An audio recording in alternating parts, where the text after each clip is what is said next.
अब आप ये पूछेंगे कि अदानी जी क्या सेकंड नंबर रिचेस्ट कैसे हो गया, है ना। और इसको हम समझेंगे कि कैसे ये ऊपर नीचे होता रहता है। और इसके अंदर आपको लगेगा कि जो उनके बैंक में अकाउंट में पैसा था उसकी वजह से ऐसा होता है, या उन्होंने कोई कैश निकाल के रखा था उसकी वजह से वो सेकंड नंबर पे आ गए। देखिए ऐसा नहीं होता। होता क्या है, जो शेयर्स की वैल्यू होती है यानी जो नोशनल वैल्यू होती है, एक तो रियल वैल्यू होती है जो आपके पास हार्ड कैश पड़ा है, एक नोशनल वैल्यू होती है जो किसी डिराइव्ड एसेट क्लास से आती है जिसकी वैल्यू आप निकालते हो। तो जो शेयर्स की वैल्यू ऊपर नीचे होती है उससे कौन रिच है फर्स्ट और कौन सेकंड और थर्ड फोर्थ ऐसे डिसाइड होता है ऊपर नीचे। और ये शेयर की वैल्यू स्टॉक मार्केट के अंदर उसको परफॉर्मेंस कैसी मिल रही है, स्टॉक मार्केट में इन्वेस्टर्स उस शेयर्स को बढ़े हुए पैसे पे खरीद रहा है तो ज़्यादा हो जाएगी, और अगर वो कम पैसे पे बेच देता है तो कम हो जाएगी। जो भी last value of share sold होती है उसी से आपकी पूरी कंपनी की ओवरऑल वैल्यूएशन निकलती है, multiplied by number of securities. हर एक शेयर जो लास्ट रुका जहाँ पर स्टॉक मार्केट एंड हुई, आपके शेयर की जो वैल्यू थी उसी वैल्यू पे कैलकुलेट करा जाता है। तो गौतम अदानी साहब सेकंड नंबर पे आ गए थे वर्ल्ड रिचेस्ट में, फिर से दोबारा कुछ घंटों बाद थर्ड नंबर पे आ गए, वो शेयर की वैल्यू की वजह से था, है ना। अब आपका सवाल ये है कि हम हैं, अगर हम लोगों को भी बहुत अमीर बनना है तो कैसे बनेंगे। तो देखिए नौकरी से बनना थोड़ा सा यानी सैलरी के हिसाब से थोड़ा सा मुश्किल होता है, क्योंकि अगर आपकी 1 करोड़ भी सैलरी है और उसमें से आप टैक्स देने के बाद 65 लाख रुपए बचा भी लेते हैं तो उससे क्या होगा, 20 सालों के अंदर आप कैलकुलेट, कुछ आपके खर्चे भी होंगे, है ना। तो मान लेते हैं 50 लाख आप बचा लेंगे, चलिए 50 लाख रुपीज़ आपने सेव कर लिए, तो 10 सालों के अंदर आप 5 करोड़ रुपए बचा पाएंगे, 20 साल में 10 करोड़ बचा पाएंगे।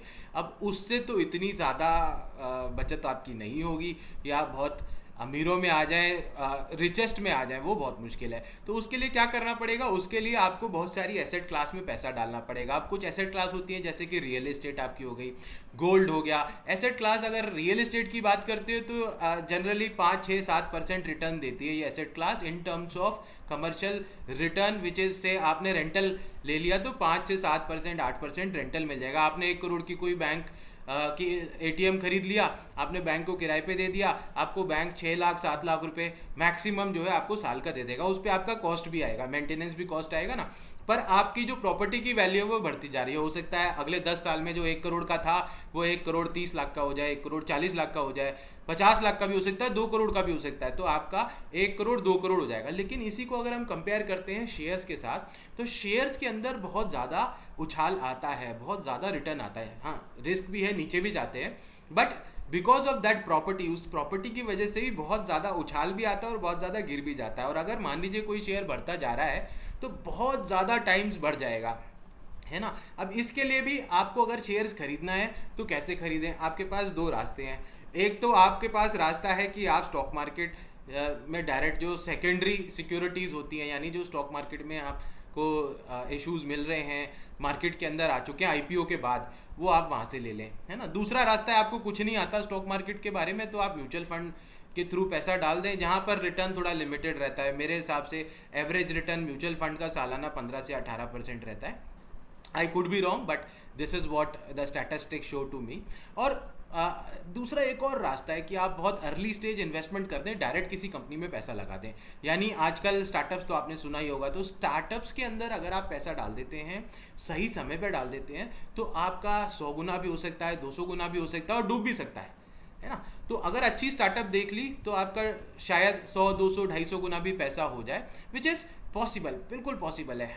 और इसी तरह से आप बहुत सारी वेल्थ क्रिएट कर सकते हैं। अब इसके अंदर क्या होता है कि अगर आपने एक सही स्टार्टअप, जैसे हमने लास्ट 2 फंडिंग करी, दोनों के रेवेन्यू, एक का 85 करोड़ था 85 CR, एक का 75 करोड़ रेवेन्यू था, है ना। और उनकी वैल्यूएशन दोनों की 150 करोड़ आई, यानी करीब करीब उनके revenue is to valuation multiple 2x के आसपास मान लीजिए। अगर उसमें से हम उनका टॉप लाइन के खर्चे काट लें तो इबिटा मार्जिन करीब 2.5 to 3x करीब आ रहा है। यानी उनके पास अगर 50 करोड़ रुपए करीब बच जाता है इन द सेंस उसमें भी खर्चे होते हैं, but EBITDA, interest, amortisation, depreciation, ये सब हटाने के बाद जो पैसा आता है एबिटा, उसके हिसाब से 50 करोड़ भी अगर होता है तो 3x पे चला गया, 150 करोड़ की वैल्यूएशन पे चला गया, बहुत अट्रैक्टिव है, बहुत अट्रैक्टिव है अगर आपको वो मिल जाती है। स्टॉक मार्केट में जब आप जाएंगे तो स्टॉक मार्केट में 25 गुना हो जाता है कम से कम, ये एवरेज है, अगेन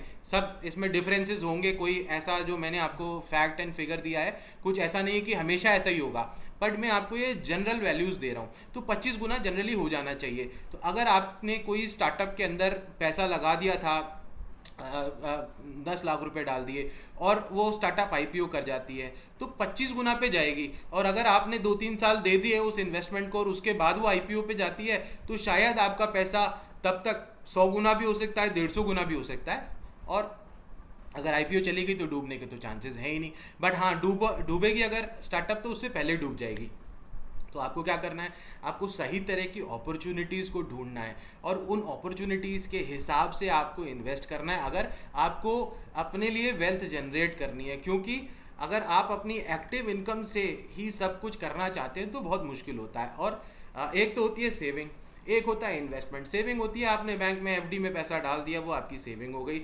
इससे आपका जब भी ज़रूरत पड़ती है, जब भी आपको कुछ ऐसा होता है कि आपकी बहुत नीड है, कोई इमरजेंसी है, मेडिकल इमरजेंसी है, तब आपको ये पैसा काम आएगा। किसी की शादी करनी है, कुछ भी करना है, तो इस पे आप जो अर्जेंट नीड्स हैं जो आपको आने वाले 1 साल 2 साल में आ सकती हैं, उसके लिए ज़रूर पैसा निकाल के रखें, बहुत ज़रूरी है ना। इन्वेस्टमेंट भी करना बहुत ज़रूरी है और साथ के साथ अपनी सेफ्टी सेविंग्स रखना भी बहुत ज़रूरी है। मैं बिल्कुल नहीं बोलूँगा कि एफडी रखना अच्छी बात नहीं है, बहुत अच्छी बात है, बट आप अपने पैसे को जैसा आपका एक इन्वेस्टमेंट थीसिस है उस हिसाब से इन्वेस्ट करिए।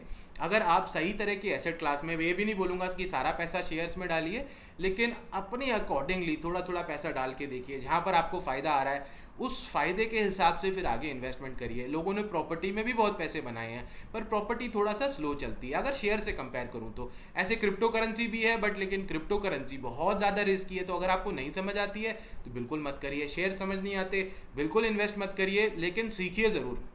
आपको नॉलेज बहुत ज़रूरी है जो लेनी चाहिए। मैंने एक कोर्स बनाया है और वो आस्क मी एनीथिंग की शेप में बनाया है, यानी मैंने इन्वेस्टर्स को बुलाया जूम मीटिंग के अंदर और उनसे बोला कि आप मुझे सवाल पूछिए, जो भी आपके सवाल होते हैं, और मैं आपको उसी समय आंसर दूंगा। और उसको हमने रिकॉर्ड कर लिया और उसके लिए हमने एक इन्वेस्टमेंट का कोर्स बना लिया है एंजल इन्वेस्टर्स के लिए, कि वो सारे सवाल, और ये मैं कंटिन्यूसली कर रहा हूँ, यानी अभी 4 एपिसोड रिकॉर्ड कर दिए हैं और भी करूँगा। तो उसके लिए अगर आप जाना चाहते हैं, स्टार्टअप लेंस के चैनल को ढूंढिए, सब्सक्राइब करिए, वहाँ पर आपको प्लेलिस्ट में मिल जाएगा। एंटरप्रेन्योरशिप के भी मैंने कुछ कोर्स बनाए हैं, वो भी सिर्फ आस्क मी एनीथिंग सेशन में, बहुत डिफरेंट फॉर्मेट है। यानी किताबों में जो आपको बहुत ईजिली मिल जाएगा वो मैं नहीं बना रहा हूँ। What I am trying to do is to give you something which is not there in the books, आपके स्पेसिफिक सवाल और साथ के साथ उनका आंसर।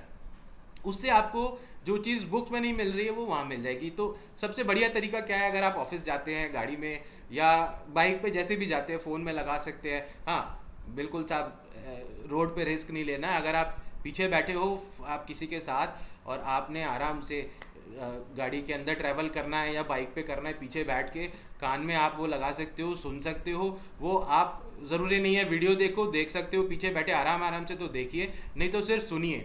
और वो कोर्सेज में जो सवाल और जवाब है ना, वो आपको बहुत सारी नॉलेज दे के जाएंगे। किसी चीज़ का कोई पैसा नहीं देना, मेरा कोई पेड कोर्स नहीं है, ना मैं करने वाला हूँ, ऐसा कुछ मैं नहीं सोच रहा बिल्कुल।